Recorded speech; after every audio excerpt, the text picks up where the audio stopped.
There are islands in the United Kingdom that do not appear on your holiday brochures. They sit just off the coast, sometimes visible from the shore, sometimes close enough that you could almost swim to them if you fancied a dip and a trespassing charge. And yet nobody goes there. Not tourists, not hikers, not fishermen. Not even the particularly adventurous type who thinks waterproof trousers and a thermos make them an explorer. These islands are closed, locked, forbidden, sealed off by the government, the military, conservation bodies, private owners, or simply by the terrifying forces of nature itself. Some were poisoned on purpose, others hide Cold War secrets that still carry the risk of blowing your legs off. So subscribe and let's start. Number 15. Gruinard Island, Scotland. Tucked into Gruinard Bay on the wild northwest coast of Scotland, roughly halfway between Gairloch and Ullapool, sits a small oval-shaped island that looks, from the mainland, like any other patch of Scottish green floating peacefully on the water. It covers just under 500 acres, stretches about 1¼ miles in length, and sits barely half a mile from the shore. For centuries it was unremarkable. A few sheep grazed there. A handful of people lived on it. By the 1930s, inhabited, home to rabbits and seabirds, and not much else. And that is precisely why the British government chose it. In 1942, with the Second World War raging across Europe and fears growing that Nazi Germany might unleash biological weapons, the Ministry of Defence purchased Gruinard Island for £500. They designated it X-Base and immediately banned all visitors. Scientists from Porton Down, the government's secretive chemical and biological weapons research centre in Wiltshire, were sent north with a very specific mission. They brought with them a strain of anthrax called Volum 14578, named after a professor of bacteriology at the University of Oxford. They also brought 80 sheep. The sheep were tethered at various points across the island. Small explosive devices loaded with anthrax spores were detonated upwind of the animals. Within 3 days, every single sheep was dead. The experiments proved that a large-scale anthrax attack could render an entire city uninhabitable for decades. The scientists packed up and left, but the island did not recover. Anthrax spores are extraordinarily durable. They persist in soil for centuries, waiting patiently for something warm-blooded to wander past. The government acknowledged the contamination and placed Gruinard under indefinite quarantine. Warning signs were erected on the mainland shore, and the island became known locally as Anthrax Island. For nearly 50 years, nobody set foot on it. The original owners were told they could repurchase the island for £500 whenever it was declared safe for habitation by man and beast. Nobody expected that declaration to come anytime soon. The anthrax simply would not go away. Early decontamination attempts failed completely. The spores resisted every effort to destroy them, buried deep in the peaty soil, perfectly preserved. In 1981, a mysterious group calling themselves the Dark Harvest Commandos landed on the island, collected contaminated soil and deposited sealed packages outside Porton Down and at a Conservative Party conference in Blackpool. The message was unmistakable. Clean up Gruinard, or the anthrax comes to you. The government finally acted. Starting in 1986, a massive decontamination operation was launched. 280 tons of formaldehyde solution diluted in seawater were sprayed across the entire island, and the most contaminated topsoil was removed.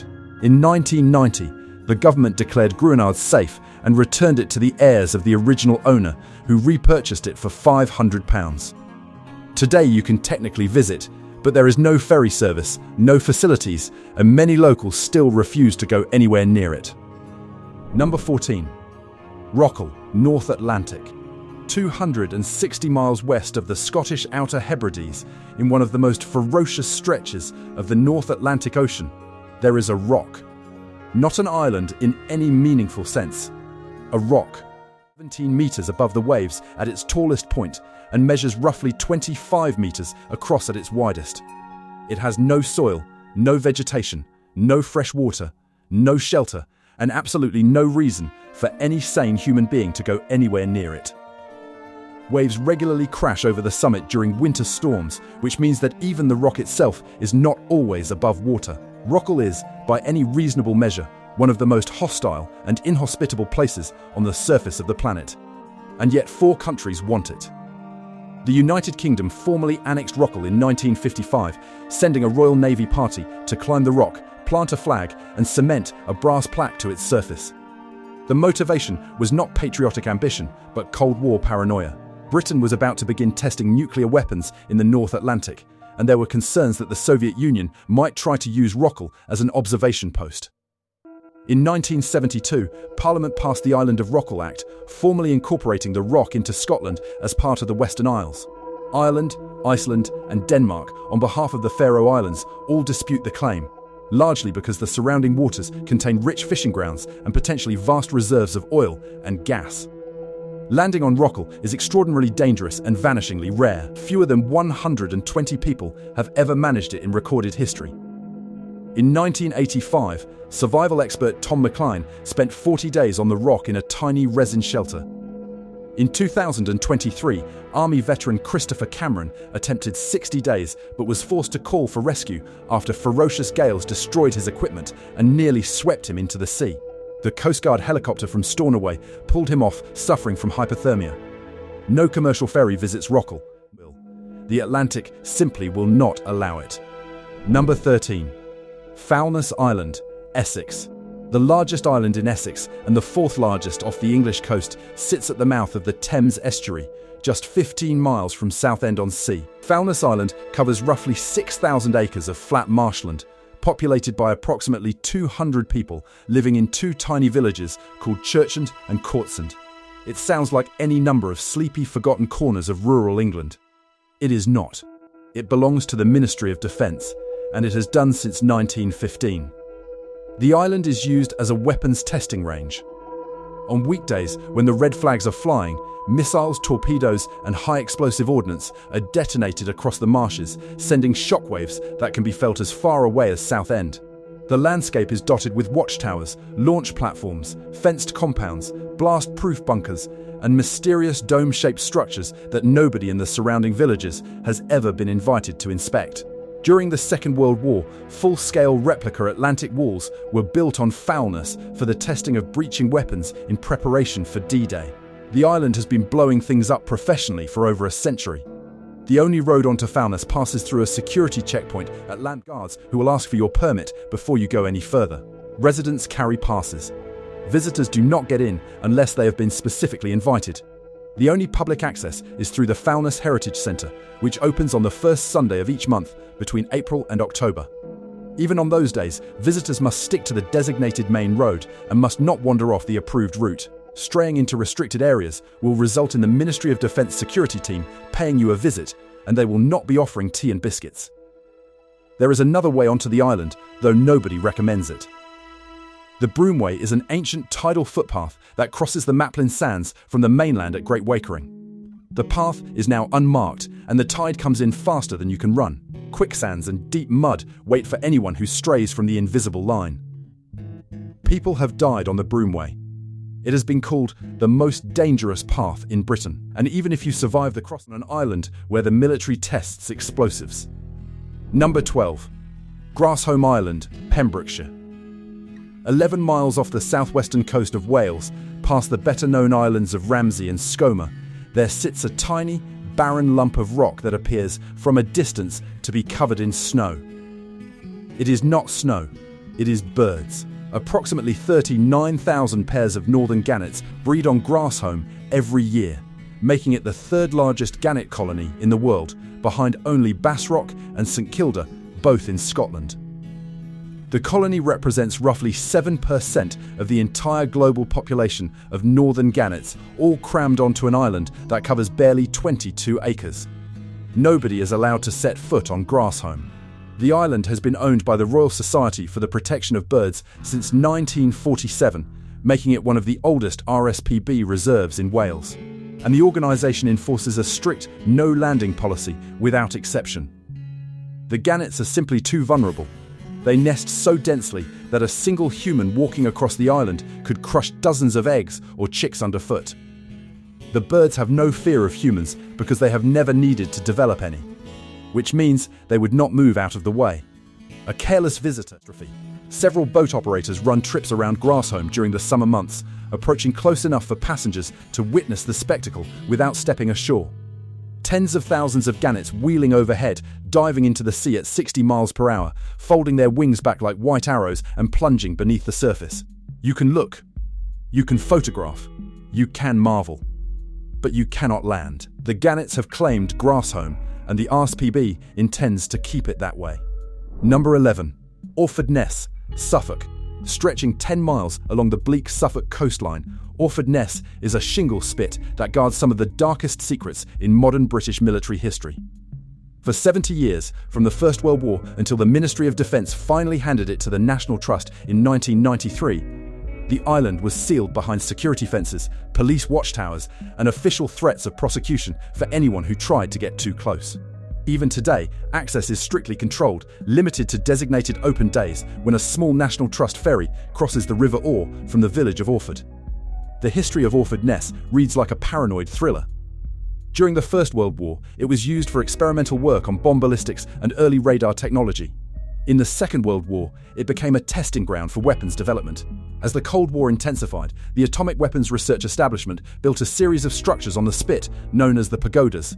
Reinforced concrete buildings with distinctive peaked roofs, designed to contain the force of an explosion should anything go wrong during the environmental testing of nuclear weapon components. The pagodas still stand today, slowly crumbling into the shingle, their concrete decades of salt spray and neglect. In the late 1960s, the spit became the nerve center of Cobra Mist, a top-secret Anglo-American over-the-horizon radar system designed to peer deep into Soviet territory. The facility operated until 1973, when it was abruptly shut down under circumstances that have never been fully explained. Today, visitors can explore designated routes, passing the bomb ballistics building, the Black Beacon, and the crumbling pagodas. But large areas remain permanently closed. Unexploded ordnance still litters the shingle, and parts of the spit have never been surveyed for buried munitions. It is not a place for casual wandering. Subscribe to prove that these videos actually help and actually make sense. Number 10. Borray, St Kilda Archipelago. 100 miles off the west coast of Scotland, in the vast emptiness of the North Atlantic, the St Kilda Archipelago rises from the ocean like a vision from another world. It is the remotest part of the British Isles, a cluster of volcanic islands so isolated that its inhabitants developed their own unique way of life over 4,000 years, surviving on seabirds and sheep and fish until the last residents were evacuated at their own request in 1930. Among the islands of St Kilda, the most dramatic and most forbidden is Borray. Borray lies several miles north of the main island of Herta and is, in essence, one enormous cliff face. Its sea cliffs are among the highest in the British Isles, dropping vertically into the Atlantic with no beaches, no harbours, and no safe landing points under any but the calmest conditions. The island has never had permanent human inhabitants, though the St Kildans regularly made the perilous crossing to harvest seabirds from its cliffs, scaling the vertical rock faces with a skill that astonished every outsider who witnessed it. Nearby rise the sea stacks of Stack Lee and Stack and Armin, stone pillars erupting from the waves like prehistoric monuments, their surfaces whitened by the guano of the largest gannet colony in Europe. Landing on Borray requires calm seas, an experienced skipper, and a willingness to scramble up slippery safety equipment while Atlantic swells heave beneath you. Boat operators running trips from Harris or Skye will circle the island, passing close enough for passengers to see the gannets and the feral Borray sheep that somehow survive on the cliff-top grass, but landing is almost never attempted. The sheep are unique to the island, descendants of the flocks left behind when the last St Kildans departed, and they have been living wild and unmanaged on the cliffs ever since. Nobody shears them, nobody feeds them, nobody knows exactly how many there are. The island belongs to them now, and to the gannets, and to the relentless wind. Number 9. Steep Home, Bristol Channel. Rising 200 feet straight out of the Bristol Channel, halfway between the Welsh coast and the English resort town of Weston-super-Mare, Steep Home is a fortress island that has been fortified, abandoned, refortified, and abandoned again more times than anyone cares to count. The island covers 49 acres at high tide, expanding to 63 when the water drops and reveals the rocks at its base. Its cliffs are sheer, and its tidal currents among the strongest in the Bristol Channel. In the 1860s, as fears of a French invasion gripped the British establishment, the Royal Commission on the Defence of the United Kingdom ordered the fortification of the Bristol Channel. Steep Home was designated a fortress, and construction began in 1865. 10 7-inch rifled muzzle-loading guns were installed in batteries positioned around the island, connected by a circular military road on the plateau above. Underground water tanks, ammunition stores, and brick-built barracks were constructed. The guns were designed to sink any enemy warship that attempted to sail up the channel towards Bristol and Gloucester. Most of the original gun barrels remain on the island today, too heavy and too awkward to remove. During the Second World War, the island was refortified again. Troops used mules and a cable-operated narrow-gauge railway to haul 6-inch naval guns up the steep cliffs to newly built emplacements. Searchlights were installed to spot enemy aircraft. 3 soldiers died when their naval tender capsized in heavy seas during the construction work. After the war, the military departed for good, and Steep Home was eventually purchased by the Kenneth Allsop Memorial Trust. Today, the trust runs occasional day trips from Weston-super-Mare, but the island has no dock or harbour, and landings depend entirely on weather and tidal conditions. The island is a designated site of special scientific interest, home to enormous colonies of gulls and the only wild peonies in the United Kingdom, a flower believed to have been planted by monks in the 12th century. Wandering off the marked paths is strongly discouraged. Crumbling fortifications, and because the gulls become extremely aggressive when anyone approaches their chicks. Number 8. Ailsa Craig, Ayrshire.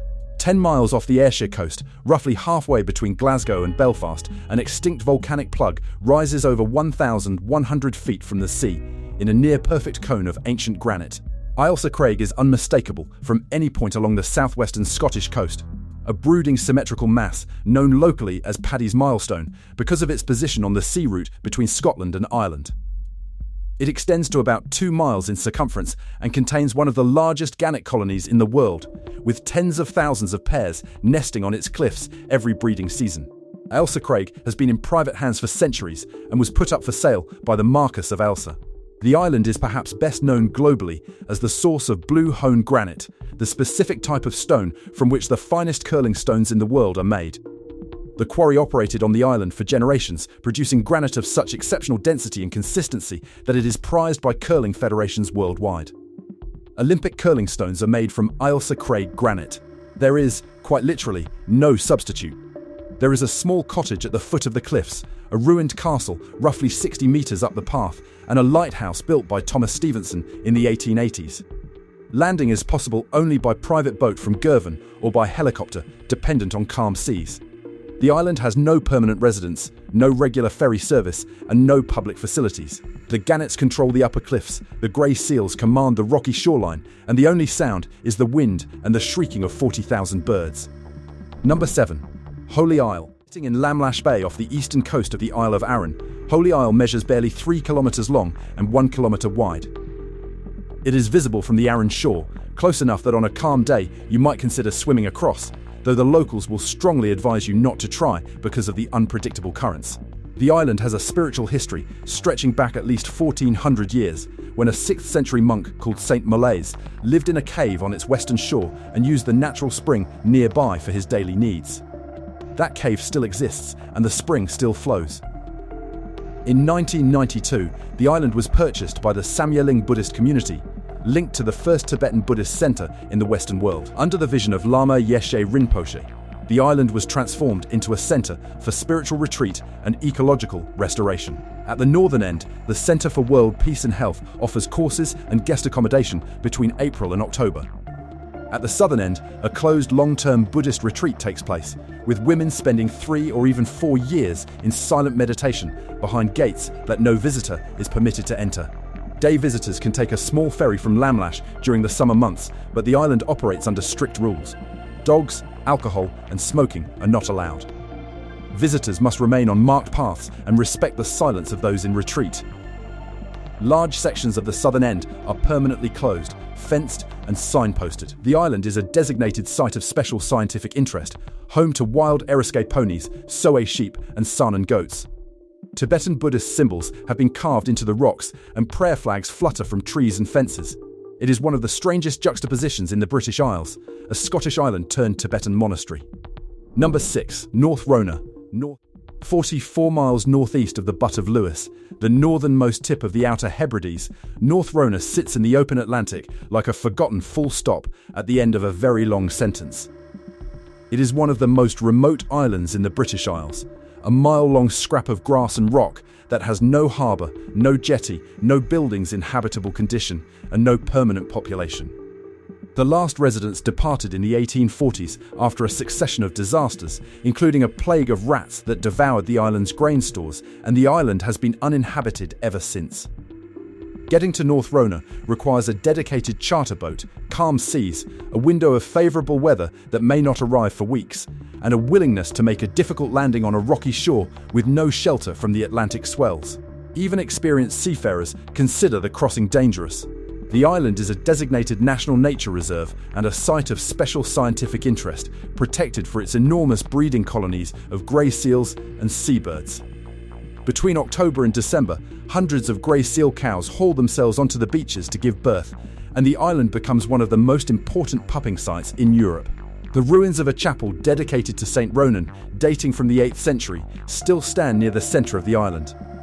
There is no fresh water beyond what collects in hollows after rainfall, no shelter from the frequent gales, and absolutely no way off the island if the weather turns and your boat cannot return. Number 5. Flatholm, Bristol Channel. The most southerly point of Wales is not on the mainland. It is on Flatholm, a small limestone island roughly 4 miles south of Lavernock Point in the Vale of Glamorgan, sitting in the middle of the Bristol Channel between Cardiff and Weston-super-Mare, approximately 35 acres, and rises just 32 metres above sea level at its highest point, which makes it, as the name suggests, remarkably flat. It has a long and complicated history involving cholera, cannons, Marconi, and an enormous number of seagulls. In 1896, an isolation hospital was built on Flatholm to quarantine cholera patients arriving at the port of Cardiff. The hospital buildings still stand, ruined and overgrown, their empty windows staring out across the channel. In the 1870s, the island was fortified as part of the same defensive system that armed Steep Home across the water, with 9 7-inch rifled muzzle-loading guns mounted on Moncrief disappearing carriages. Several of the original guns remain, too heavy to salvage. During the Second World War, approximately 350 soldiers were stationed on Flatholm. Perhaps the island's most famous moment came in 1897 when Guglielmo Marconi transmitted the first wireless signals over open sea from Flatholm to Lavernock Point, a distance of roughly 3.5 miles. The message was simple. It was the letter V in Morse code. That single transmission changed the history of communication forever. Today, Flatholm is managed by Cardiff Council and can be visited by arrangement, but access is strictly limited. The only way to reach the island is by boat from Cardiff Bay, a crossing that depends on weather and tides. Day visitors are given an orientation by the island warden and allowed to explore the gun batteries, bunkers, and the ruined cholera hospital. The island is a designated site of special scientific interest and supports aggressive breeding colonies of gulls that dominate the plateau. A rare wild peony, thought to have been introduced by medieval monks, still grows near the lighthouse path. Number 4. North Atlantic. 40 miles north of the Butt of Lewis, beyond even the remote isolation of North Rona, the rocky islet of Sula Skier rises from the North Atlantic like the blade of a broken knife. It measures roughly half a mile long and 200 meters across at its widest point, with vertical cliffs on every side and a surface so hammered by wind and spray that virtually nothing grows there except lichen and sea thrift. Sula Skier is uninhabited, inaccessible for most of the year, and home to one of the most controversial traditions in Scotland. Every August, a team of 10 men from the village of Ness on the northern tip of Lewis sails out to Sula Skier to harvest guga, the young of the northern gannet. The hunt has been carried out for centuries and is protected by special legislation that permits the men of Ness to take up to 2,000 birds per year.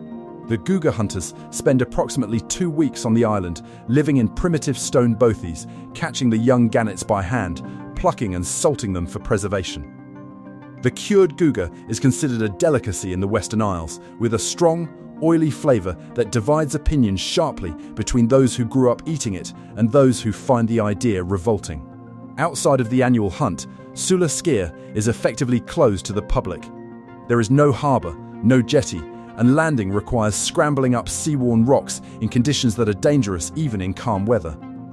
The crossing from Lewis takes several hours across some of the most unpredictable waters in the North Atlantic. Sula Skier is a place that belongs entirely to the Gannets, the Ness, who have risked their lives every summer for hundreds of years to bring home the Guga. Number 3. Brownsea Island, Dorset. Sitting in Poole Harbour off the Dorset coast, Brownsea Island is 500 acres of dense woodland, open heath, freshwater lakes, and quiet beaches. It is owned by the National Trust and managed jointly with the Dorset Wildlife Trust, and it is famous for two things. First, it is where Robert Baden-Powell held the very first scout camp in 1907, bringing 20 boys to the island for a week of outdoor activities that would eventually spawn a worldwide movement. Second, it is one of the last remaining refuges for the native red squirrel in southern England, the population protected from grey squirrel invasion by the surrounding waters of the harbour. Brownsea is not entirely forbidden, but it is tightly controlled. The island can only be reached by boat, with ferry services running from Poole Quay and Sandbanks during the season. Once the last ferry departs, the island is closed. After dark, it reverts to silence and seclusion, populated only by wildlife. But the true forbidden territory on Brownsea lies in the areas permanently closed to the public. Roughly half the island is a nature reserve managed by the Dorset Wildlife Trust, accessible only by guided tour on designated days. The lagoon area supports breeding populations of avocets and terns, fenced off and monitored by wardens. Dense sections of woodland where the red squirrels breed are closed to prevent disturbance. Most visitors follow a network of marked trails around the publicly accessible half and never realise that the other half exists in a state of managed wilderness that no tourist is allowed to enter. Number 2. Stroma, Pentland Firth. Between the northernmost point of the Scottish mainland and the Orkney Islands lies the Pentland Firth, one of the most dangerous stretches of water in the British Isles. Tidal currents tear through the channel at speed and ships to the bottom for centuries.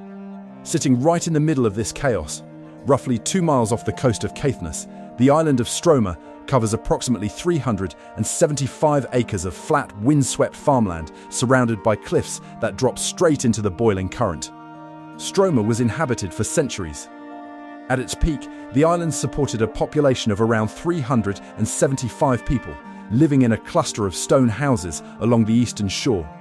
They farmed the rich soil, fished the dangerous waters, and maintained a lighthouse at the northern tip. The community had a church, a school, a post office, and a ferry connection to the mainland. The 20th century arrived, and one by one, the families left. The last permanent residents departed in the early 1960s, and the island has been uninhabited ever since. Today, Stroma is a ghost island. The houses still stand, their roofs collapsed. The church remains, its pews rotting. Farm machinery rusts in the fields. There is no ferry to Stroma. The Pentland Firth is simply too dangerous for casual crossings, and the island has no harbour or jetty. A few adventurous kayakers have made the crossing, but the tidal currents are lethal, and the Coast Guard strongly advises against it. The island is privately owned, ungrazed, and slowly returning to nature. The only regular visitors are the birds on the cliffs and the seals on the rocks. Number 1. Soay, St Kilda Archipelago. Return with me one final time to the St Kilda Archipelago, 100 miles into the North Atlantic west of the Outer Hebrides, where the last wild edge of British territory meets the full fury of the open ocean. We spoke earlier about Boré, but the most stubbornly forbidden island in the group is Soay, southwest of the main island of Herta, separated by a channel of violently churning water and protected on every side by cliffs that rise sheer from the sea with no beach, no harbour, and no landing place that could be described as safe by any rational person. Soay measures roughly 250 acres and stands nearly 400 metres above the sea at its highest point. Its name comes from the Old Norse for Sheep Island, and the island is home to the famous Soay sheep, a primitive breed descended from the earliest domestic sheep brought to the British Isles thousands of years ago. The St Kildans used to visit Soay to harvest the sheep for wool and meat, crossing the treacherous channel in small boats and scaling the cliffs with ropes and bare hands. It was considered the most dangerous regular journey in the archipelago, and several islanders lost their lives making the crossing over the centuries. Since the evacuation of St Kilda in 1930, Soay has been left entirely to the sheep, the seabirds, and the elements. No human lives there. No human has any reason to go there. Landing requires exceptional skill, calm seas, and a level of personal risk that most expedition organizers consider unacceptable. The cliffs are sheer, the rocks are slippery with spray, and the channel between Soay and Herta is a funnel for Atlantic swells that can turn from manageable to lethal in minutes. The Soay sheep are one of the most studied wild populations of animals in the world. Researchers based on Herta monitor them using telescopes, but physical access to Soay itself is so rare that entire years pass without a single human footprint on its surface. The island is a reserve and a World Heritage Site. Thousands of Manx shearwaters nest in burrows across its grassy slopes, emerging only at night. During the breeding season, the air above Soay is filled with their eerie calls, a sound that the St Kildans believed was the crying of the dead. Soay is the epitome of a forbidden island. Not locked by government decree or sealed by military fences, but closed by the raw, unyielding power of the North Atlantic. The cliffs say no. The currents say no. The weather says no.